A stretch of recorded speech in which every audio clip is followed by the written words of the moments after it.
أعزائي عزيزاتي، مرحبا بكم وسعيد جدا بلقياكم اليوم 15 ديسمبر 2020، ونحن على بعد أيام قليلة من رأس السنة الجديدة.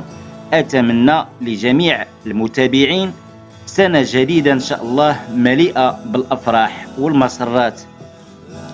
اليوم نتواجد بمدينة أهرمو أو رباط الخير الغنية عن التعريف. فرحان أنني نقدم لكم هذا الفيديو الذي أهديه لأبناء المدينة.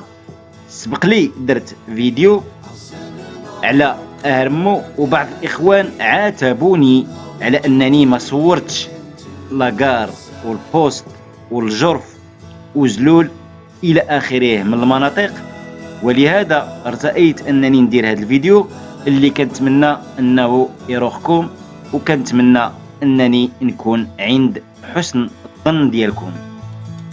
ختاما، بالمناسبة ديال رأس العام أهدي هذا الفيديو لجميع المتابعين، وأهديه بشكل خاص للساكنة أو أبناء الساكنة ديال المنطقة اللي كنعرف بأنه هناك العديد منهم متواجدين بأمريكا بأوروبا ومنتشرين عبر ربوع المغرب الجميل. هذه هدية كنتمنى أنكم تقبلوها، وكنتمنى أنكم تتابعوا الفيديو حتى للنهاية.